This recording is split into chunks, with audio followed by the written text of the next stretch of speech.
Looking to strengthen your brand and maximize social media to do so? Then you need to sign up for the Green Banana Virtual Summit, taking place on Thursday, July 22nd. Hosted by Green Banana Social's founder, Charity Gibson, you'll get a chance to learn from social media expert and best-selling author Gina Schreck, special guest MC Adrian Pinnock, and an amazing keynote from digital futurist Brian Fanzo. And you'll have a chance to become part of a great learning community. Head on over and register at charityg.com and use the promo code THRIVELOUD to save $100 on the registration fee. That's the Green Banana Summit, July 22nd. Strengthen your brand and then tell the world about it. Ever wonder why fund managers can't beat the S&P 500? 'Cause they're sheep, and sheep get slaughtered and then become podcasters.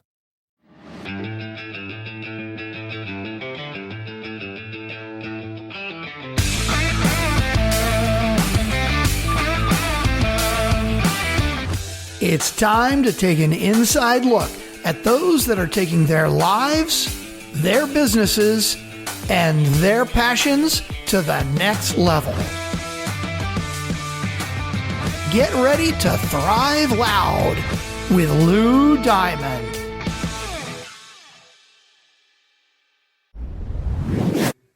Welcome, everyone, to another episode of Thrive Loud with Lou Diamond, connecting you to the most inspiring and amazing people that are thriving each and every day. I'm your host, Lou Diamond. Today on Thrive Loud, we have an award-winning film director and social impact builder. She's the founder of Victim to Hero Institute, where she provides resources and support for victims, raises public awareness, and champions system and social changes. An amazing filmmaker, an amazing individual, and she is forward and wanted to be on Thrive Loud so bad. She just reached out to me and said, what I got to do to get on this program? And here she is. Thrive Loud listeners, Petra Deeter. Petra, how are you today? Hi, Lou. Thank you so much for being here. I mean, I'm here, so I can't get better than that. I like it. So I want you to share with the listeners, if you could, a little bit of your story, kind of like talk about how all the stuff that you focus on became your gig, because you have a very interesting story early on in your life. So I think our listeners will be fascinated by it, and then we'll just kick things off from there. So sound like a plan? Actually, it's really common. It's just, I think a lot of people just don't know what it is. So I am a child victim of parental alienation. And when you hear that term, a lot of people actually don't know what it is. But it's what happens when one parent, usually a parent, but sometimes step parents or other people, that would influence or manipulate or badmouth to get the child to reject the other parent. And this usually happens after a divorce or separation. The parent is using the child as a weapon to hurt their ex, revenge. And so as a result of that, I really never have seen my dad. I think I've seen my dad twice in my life, in the total of, I would say, 3 to 5 days. There was always this narrative of, he was a monster, he's horrible, he's so bad, he doesn't want you. And so unfortunately everybody fall for that, and as a child, you just go, oh, my poor mother, she was abandoned by him, I have to protect her and all that kind of things. And unfortunately, it wasn't the truth. So by the time I was deep in my 40, somebody tipped this off to me and said, hey, a relative said, I can't stand this any longer. I have to let you know all the things that your mother did to prevent him from being able to see you. So I chose not. So I want to just jump in here. So for almost your whole life, you had not known any of this information. And then other people knew and then just couldn't hold back any longer. So this is like you said almost 40 years. Yes, wow. More than 40 years. Okay, keep going. Yeah, and I mean, really, there's a lot of people out there that gone through this, and they probably even today don't realize that's what happened to them. There's a lot of people that holding in their mind that one of their parents is bad today. And what were the reasons, at least that what did you learn were the reasons that your mother did not tell you the truth, did all these things to keep him away? What were some of her fears or reasons for wanting to do that? That maybe It's it's difficult to go into. Actually, that's one of the research that I'm doing now is looking into the motivation and intent. Right, it's always hard to try to determine somebody else's motivation or intent. But usually, when you're looking at somebody that doing that, we call that the alienator or the alienating parent. It's usually to do with their need to control and revenge. And this is a form of domestic violence. So it is not physical, it's psychological abuse. So they and it's no different than physical abuse. They try to control, and when the relationship is no longer intact, it's harder for them to reach the other person. So they try to control the other person through any conduit that they could get, and the only conduit left is that child. So they use that child to hurt the other person. And so my mother at one point was admitted to a mental institution. I don't know the diagnosis in Vietnam. I never seen the record. I know she was diagnosed and she with something, but just based on like now understanding everything that I do know now, I think that she at least had a borderline personality disorder, if not narcissistic or some what they would call the cluster B personality disorder. Yeah. Petra, what did this, if you were to summarize this, what did this do to you? This form of abuse or control that was being over your life, obviously, because as you would say this, you were a victim. What were some of the effects and how it maybe held you back or maybe changed the way you perceived things as you were growing up with this type of abuse? Yeah, it impacted every aspect of my life. And it really did impact every aspect of your life because, I mean, if you just look at normally the attachment theory model or the adverse childhood experience study, right? You know that when a child doesn't have both loving parents, that kind of impact it make you, depression, anxiety, self-doubt, lack of trust issue, relationship issues. It get you stuck in cycle of abusive relationship, which is what I ended up with because you never knew what a loving relationship is. You recognize familiarity in the abusive relationship that you grew up with, and then you seek for the same kind of validation. So you just ended up in one abusive relationship after another, even though you don't want that, but subconsciously that's what it does to you. And then it holds you back. You self-sabotage, your lack of self-confidence. You always try so hard to accommodate somebody else without recognizing your need. And, so many problems. And it wasn't my situation, but suicidal ideation is also very common for children like in my situation. And also dependencies on substance abuse or alcohol abuse, really serious problem. I mean, there's so many extensive study on this. And there are over 3.9 million children in America that's affected by this. And there's 3 times the number of the children affected by parental alienation at the moderate to severe level than children with autism. But when you talk about autism, right, everybody know what it is. But when you talk about parental alienation, you've got, blank stares all around. And that's unfortunately is a problem. Yeah. 2 things.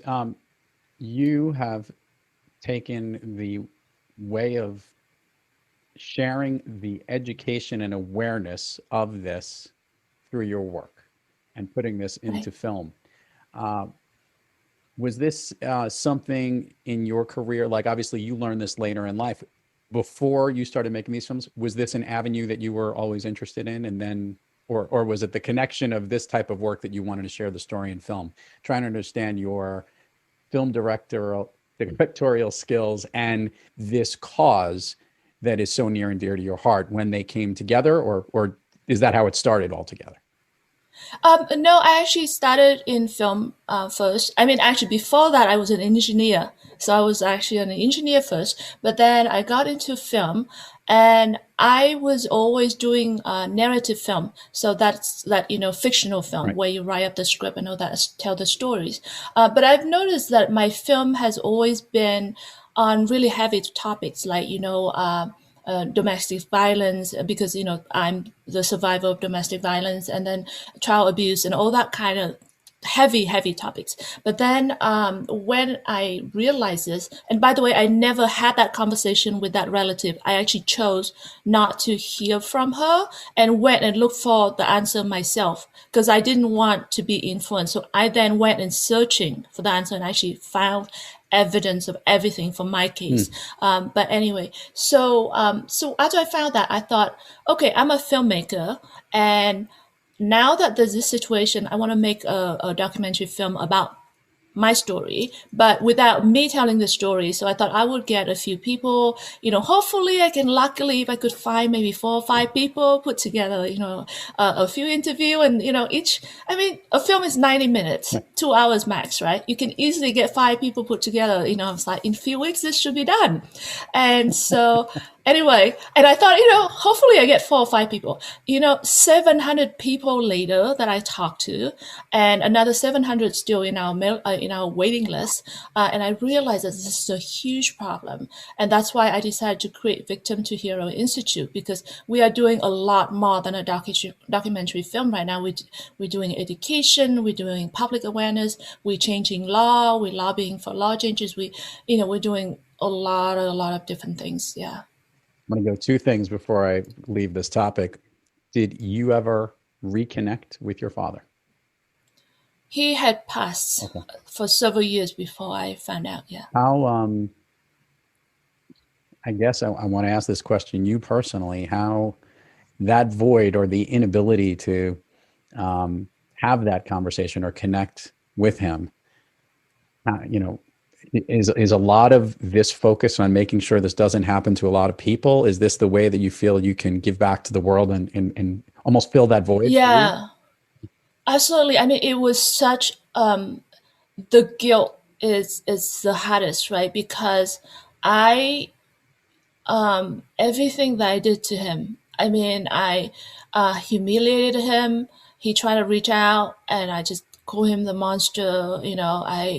I publicly humiliated him. I did everything I could to protect my mother, and I believed in her. I never questioned what he did that was so bad. He never did anything, and so yes, it's and then now as I'm interviewing like all these victims, and our reach now is over more, like I think 600,000 people now outreach in our platform. And all these people every day, the pain that they are going through is devastating. And I don't want this to happen to other people. And not only that, the lack of recognition out there in the public is such a serious problem, because nobody know what this is. And yet it's like an underworld epidemic. And this is why. Your mother and your relationship, obviously you were saying that you felt this tremendous amount of guilt because of what happened, but make it clear your actions were given because of someone else's trying to control and manipulate the situation. What is your feeling towards her? Well, so she had always been very abusive to me, even as a child. Physical abuse, sexual abuse, psychological abuse. And I had always, as a victim of abuse, what happened is there's 2 things that are very common for victim of abuse is that, one, the abuser trained you to accept their behavior as norm. And 2 is that the abuser made you feel like you deserve the treatment. You're not good enough, and you're lucky that they even treat you that way, and all that kind of things. This is why you see a lot of victims of domestic violence don't leave the relationship, not because they're being chained into a room. It's in here in the head that the abuser get you. So with my mother, that was the situation. And it continued until even like very recently that I would still feel like, oh, my poor mother, she's a victim, society treat her so bad. I need to forgive her, and keep doing that. And she continued to abuse me. And then when it turned to my children, when she brought home a man who she proclaimed to be her boyfriend, and I found him in my daughter's bed, which is what happened to me when I was 7 years old. That was the end of that relationship. Wow. First of all, thank you for sharing. And my brain is going to what you're doing for victim to hero. I can see how bringing the people who are the victims and understand this and them not trying to pass it down to the next generation. What I would like to know is going after those that are the problem. How is victim to hero working on not only bringing the awareness, but what can it do, or how can it bring those that are causing the problems? Because that's at the root of it, right? We know we don't want to continue to pass it on to the next generation, but how is your organization trying to figure out how to communicate with people like your mother, those people who've been the abusers, who are the problem of where this goes?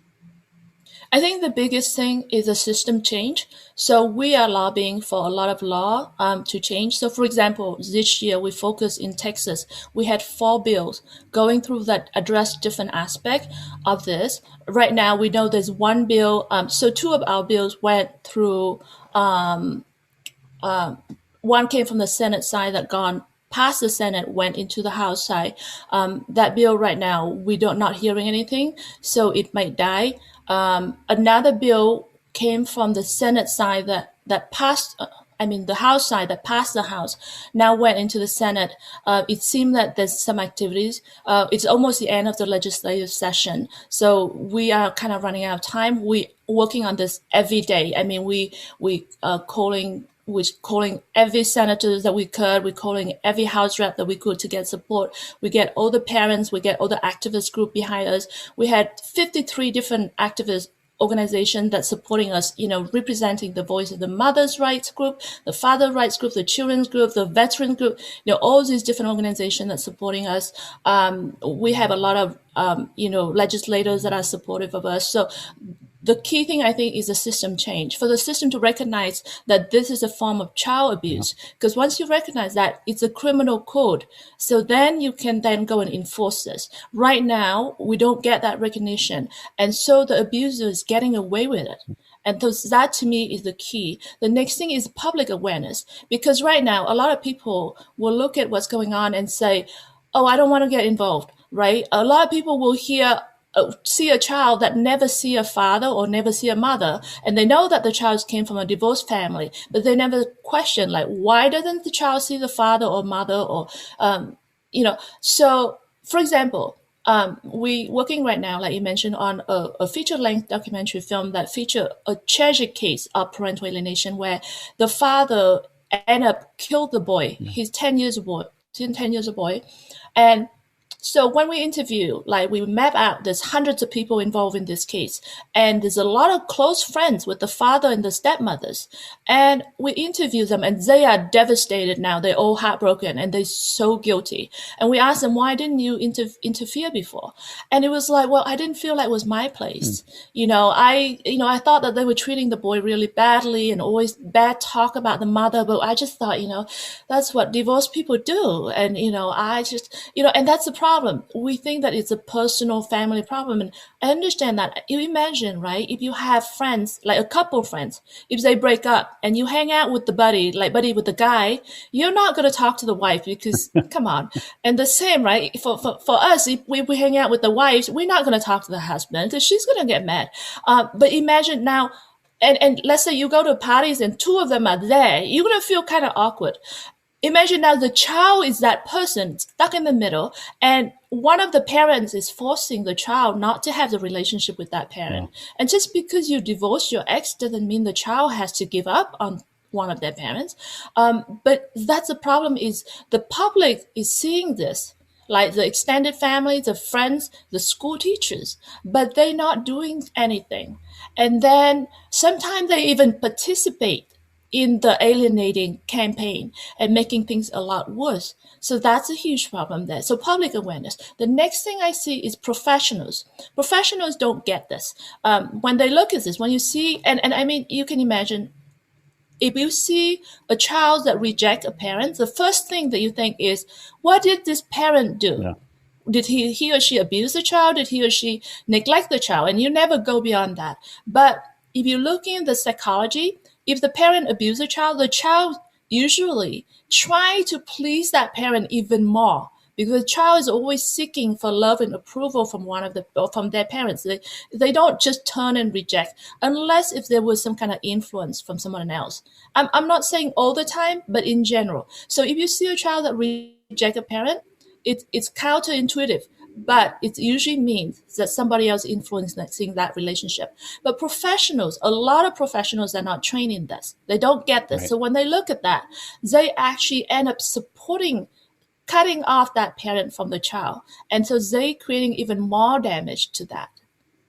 So we need training at the professional level. It's awareness and accountability, I think, is also where you're going with here. And Exactly. you mentioned, family members and whatnot that enable and support it are just as bad as those that are around it, and specifically for young children. The question, I guess, I want to shift this to is, you've been making these into these films, and talk about putting your heart into your work. As a director, how has that been for you to put together this content and to really be immersed in it? Because I know when directors are putting together films, what a process it is. That process for you in trying to get the message out in a way that impacts, as documentary films can do so well. How has that been for you, the director, and seeing this cause being brought about through awareness through your work? I think it's very challenging. We're not done. Like, for example, we're heading to Florida to film, the murderer's family, and also the police department there and things like that. We went to Colorado and we filmed the police department there. This case, multi-state situation. We have a team in China that filmed stuff in China because this family was like everywhere. So it's very difficult because the amount of content is huge. Like I said, we map it out. There's over 200 people that we interview. And then there's like 30,000 documents because it involves every government agency you could think of, from Child Protective Agency, several police departments, sheriff, probational office, family court, civil court, criminal courts, and all that. So it's overwhelming, the amount of information, and try to figure out what do I tell so that I can tell the story fairly, accurately, but impactful. Like you said, it's very challenging. I don't know if I can say that I have figured it out yet. But at the same time, like I said, we're doing a lot of events several events a week for Victim to Hero Institute, where we provide education for parents. So we bring in, for example, like forensic psychiatrists, clinical psychologists, therapists, counselors, lawyers. And so we interview these experts because we ourselves want to understand the subject matter. We also want to provide information for all the victims out there so they can take this information. And we don't want them to be victims. We want them to be the hero. And that's why it's victim to hero, because so that they can take this information and become the hero and save their children and save their lives. But also that helped me bring that structure in, because that now I understand this subject matter really well. Based on this expert information, I feel like I can then build this case, structure this case around the psychological framework. And there's a forensic psychology model on how to identify parental alienation, and I felt like that would be very useful, and it's very compelling. Like, even if you don't know psychology, but if you present information that way, it becomes very obvious. So that's how I plan to get this film out. One more question before we go down some of the funner, more, not that we're having fun, we're good talking, more fun stuff about you, and pull back the curtain a little bit. and this has to do with how you parent.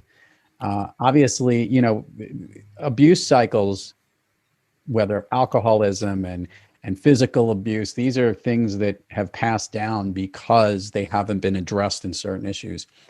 And the abuse that you had, obviously, you said you had almost your whole life had gone through it. How have you been cognizant as yourself as a parent and how you deal with your children to provide them with the love and the life that you wished you had growing up? How do you work that in each day, specifically with understanding the effects of what can happen if you don't, and if you go down this track of the things that you've gone through? How have you dealt with that as a parent? Yeah, so I actually, before I became aware of this and I didn't understand this, I would say my parenting skill was very different. I think that I was not proactive as a parent. And so I'm divorced. My children are also children caught in the middle of the divorce, actually in the same type of situation where their father and the stepmother are also trying to do a lot of this. And because of the knowledge that I have been able to turn things around to a certain level. The thing is, when you deal with an abuser, things will always be a constant battle. It's a relentless thing. Yeah. It's not, you cannot say that it's a destination. But right now, at this point, I think what I have become is what they call trauma-informed parent, because you need to recognize that your children have suffered trauma through this divorce. For other parents that are not going through divorce, the children are not trauma situation, but still children are faced with a lot of things, right? I mean, we all trying to figure out who we are and where do we fit, and the bullying going on at school and the clique and the groups, and not to mention the kind of pressure with schoolwork and everything, and then so being aware. So there's a movement called Therapeutic Parenting, meaning that instead of looking at disciplining your children the way that we used to be taught growing up, oh, you do something wrong, here's a punishment, right? Things like that. It actually doesn't work. So, you actually have to learn how to read your children, how to understand your children, and how to provide them with support in the way that they need, not how you see it. Yeah. So, and then there's another book that's amazing. It's called The Five Love Language. You probably have heard of it. I try to interview him, but he's writing another book right now, so we're not able to interview him yet. But there's those kind of books. So there's a book, a server book called Therapeutic Parenting by Sarah Nash. Also amazing. I would recommend parents looking into that. But yeah, trauma-informed parenting, therapeutic parenting, love languages for teenagers, things like that. Those are, it's all about being conscious about your children's needs and recognizing that they are children and you are the parent. You have to be responsible. It's not about you. Mm-hmm. It's about your children. I think that is a key. Once you recognize that, your action will guide you. Very cool. Through that. Yeah. I love asking guests this question. I am so interested to hear where this goes. You're an award-winning film director. You are living your life to help the world in a cause which we would say in this particular show, you are thriving on most days. But as you know and have described very much here in this world, we all have days when we're not quite thriving and we're not really on our A game, if you would. Petra, when you have trouble thriving, what practice do you seek or what individual do you seek out to get yourself back on the thriving track? Everyone faced with that, right? We all have those days, and some days are a lot harder than others.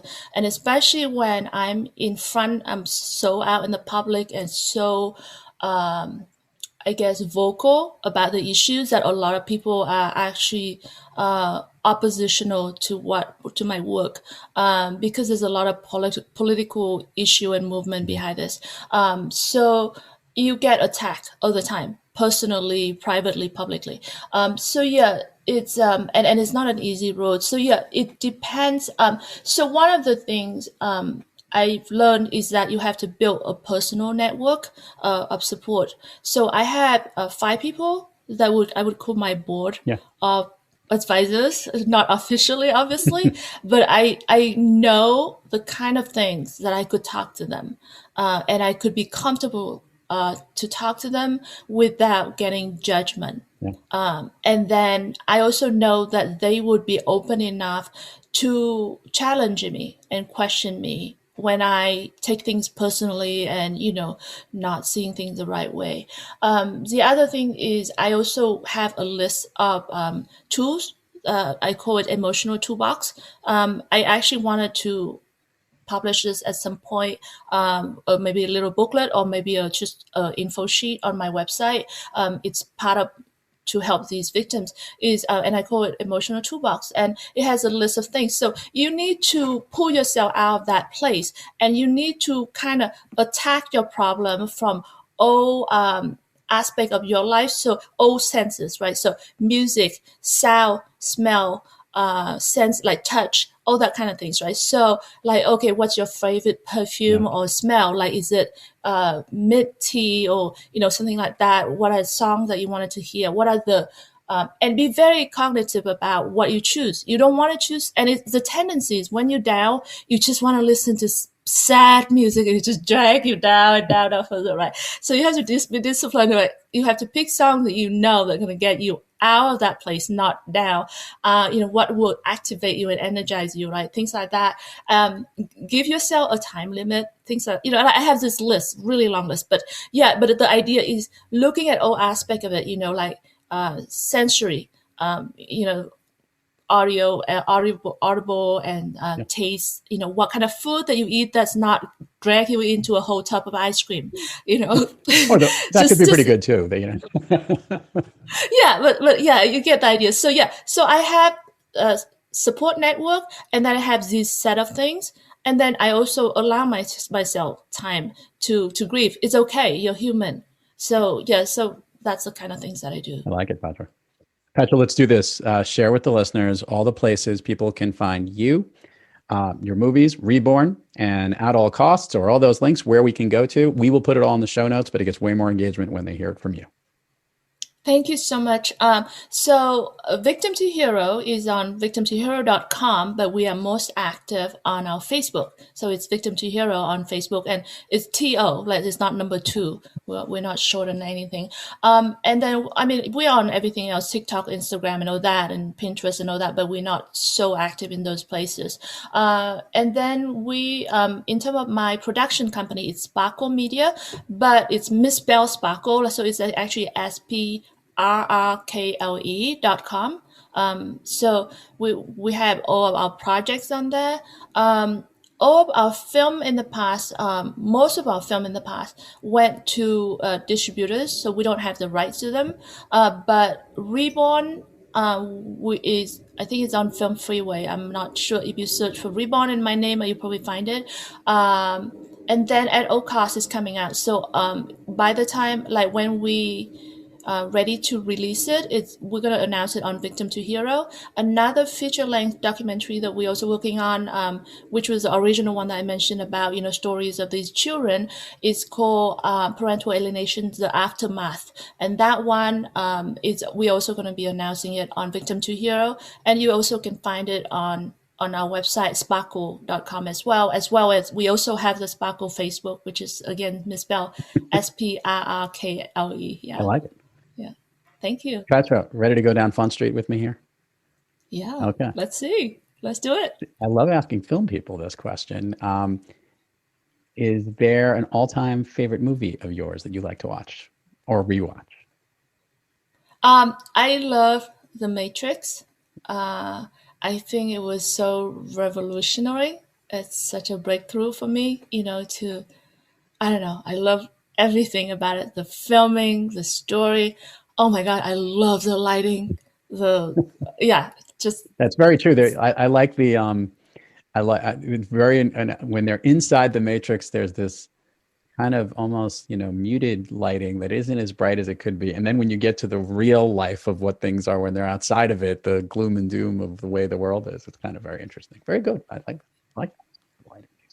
Let alone it's an amazing story and your mind gets blown when you think about it. So Right. All right, so we're going to do the speed round here, Petra, and I know you're ready for this because you're prepared. You want to. I don't know. Yeah, I think you'll do okay. This is how this works. I'm going to ask you something. I want the first thing that comes to your mind. These are things that most of them lift you up, make you feel good, pump you up, or maybe even make you thrive. Ready to roll? Okay. A song of late that's like your jam or something that maybe pumps you up. Says The Last Dance for me. Okay. It's a good song, actually. A favorite food that's not a dessert. Olives. I like olives too. A favorite dessert. I snack on olives all day long. I like it. My wife doesn't eat olives, which is good for me because then they put it in like her drink or in her food. I get the olives, which is amazing. So I'm a big. It's a way for you to mark your territory. A favorite dessert. I don't do dessert anymore. I have to be on a diet. So seriously, I get addicted to sugar and chocolate. It's so bad. Right. So at least we know for what the it is. but yeah, chocolate. An activity you wish you did more of. Swimming. An activity you wish. And traveling. Oh, and traveling. Swimming and traveling. Okay. Don't swim to travel. That's a lot of work. An activity you wish you did less of. Staying up at night, working. Okay. If I could snap my fingers, Petra, and you can go anywhere in the world. Paris. Petra Deeter, victim to hero. Thank you so much for sharing your story. I think this cause is spot on, and the awareness of it really is going to raise public awareness and their eyebrows, I think. And I'm hoping success and continued messaging about this. And thank you for what you're doing in the world. And thank you for coming on Thrive Loud for sharing it. Thank you so much. Really appreciate this. And to all our listeners out there, thank you for joining us. And until next time, keep thriving onward and upward. And remember, be brief, be bright, be gone. You've been listening to Thrive Loud with your host, Lou Diamond. Check us out on the web at thriveloud.com and follow us on Instagram, LinkedIn, Twitter, and Facebook at Thrive Loud. And check us out on the Good Pods app at Thrive Loud, where you can follow, listen, and connect directly to Lou and all of the Thrive Loud episodes. Thanks for listening.